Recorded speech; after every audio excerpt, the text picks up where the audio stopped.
Exultet iam angelica turba celorum. En aquel tiempo se apareció Jesús a los 11 y les dijo: Id al mundo entero y proclamad el Evangelio a toda la creación. El que crea y se bautice se salvará. El que se resista a creer será condenado. A los que crean les acompañarán estos signos: echarán demonios en mi nombre, hablarán lenguas nuevas, cogerán serpientes en sus manos, y si beben un veneno mortal no les hará daño. Impondrán las manos a los enfermos y quedarán sanos. El Señor Jesús, después de hablarles, ascendió al cielo y se sentó a la derecha de Dios. Ellos fueron y proclamaron el Evangelio por todas partes, y el Señor actuaba con ellos y confirmaba la palabra con los signos que los acompañaban. Palabra del Señor. Estamos celebrando hoy la fiesta de un evangelista, San Marcos, uno de los 4 que nos dieron el gran servicio de ofrecernos las palabras y los hechos del Señor. San Marcos fue un compañero de San Pedro, es decir, empezó su vida acompañando a San Pablo, pero su vida apostólica, pero después fue compañero de San Pedro, al cual asistió hasta el final. Por tanto, de él seguramente recibió muchas indicaciones concretas y, naturalmente, de los textos que ya empezaban a circular, escritos por los otros evangelistas, sobre todo de San Mateo. ¿Qué es lo más importante que tenemos que tener en cuenta a la hora de recordar un evangelista? Lo primero, que estamos ante alguien inspirado por Dios, que es verdad que es un ser humano, que no es una máquina, que no es una grabadora, es un ser humano. Ese ser humano, por lo tanto, está influido por su propia naturaleza, por sus circunstancias, por su historia personal. Está influido también por su cultura, por la gente a la cual escribe.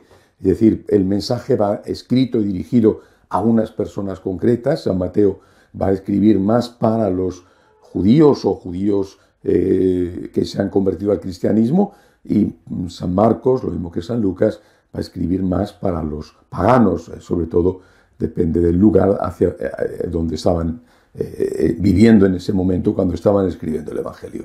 Pero al margen de estas circunstancias, estamos hablando, por lo tanto, de alguien inspirado por Dios. No es una reflexión que uno hace o que uno inventa. No es un texto inspirado por Dios, es por tanto palabra de Dios, aunque también sea a la vez palabra humana. Esta palabra de Dios tenemos que tomárnosla como lo que es, palabra de Dios, y por lo tanto creyendo literalmente en lo que dice el Evangelio. Aunque pueda haber entre evangelista y evangelista, puede haber matices y diferencias, en todo caso estas son siempre menores y no afectan nunca absolutamente a lo esencial. Segunda cosa que tenemos que tener en cuenta, y por eso la Iglesia recoge este fragmento hoy a la hora, al celebrar el Evangelio de San Marcos, que es un fragmento de su propio Evangelio y que es el fragmento que habla de la ascensión del Señor al cielo. El Señor no vino solo para que un grupo pequeño le escuchara, se convirtiera y pudiera ganar el cielo. Vino para que todos tuviéramos acceso a su mensaje. Y esa labor es la labor del evangelizador. La labor del evangelizador que va a ser posible porque existe precisamente el Evangelio. El evangelizador evangeliza transmitiendo el Evangelio. La palabra evangelio significa buena noticia. El evangelizador va a transmitir a todos esta buena noticia. Dios existe, Dios te ama infinitamente, te perdona tus pecados, te abre las puertas del cielo. Tú tienes que creer en Él, creer en su divinidad y en su humanidad, y tienes también que intentar vivir honestamente, apoyado en la gracia de Dios, con la fuerza de Dios, intentar vivir como Él nos ha enseñado. Esto es lo que tenemos el deber de llevar a todos los hombres, de llevar a todos los rincones del mundo. Así lo pide el Señor en el momento de la ascensión al cielo. ¿Qué tiene que ver esto con el proselitismo? Hoy se habla mucho de que no hay que hacer proselitismo. Una cosa es el proselitismo y otra cosa es la evangelización. Proselitismo se entiende por tal a cuando se produce coacción, por ejemplo, amenaza, o te haces católico o te metemos en la cárcel, o te haces católico o te ponemos una multa, o bien cuando se hace mediante compra de alguna manera. Si te haces católico te voy a subvencionar, si te haces católico te voy a dar dinero, si te haces católico te voy a ayudar a que progreses en tu empresa. Esto no lo quiere el Señor. Evangelización es la oferta. Mira, el anuncio. Mira, yo puedo ser testigo, dijeron aquellos primeros que conocieron a Jesús, y nosotros podemos decir, en función de aquel testimonio te puedo decir, y en función de mi propio testimonio, de mi propia experiencia, te puedo decir, Dios existe y Dios te ama. Y tú tienes que amar a Dios para encontrar la felicidad, para ser justo para con Él y para encontrar la felicidad. Esto no es proselitismo, esto es evangelización. Si anunciar el Evangelio hubiera sido proselitismo, nadie lo habría hecho y Jesús no lo habría mandado. El proselitismo, repito, es la coacción o la compra.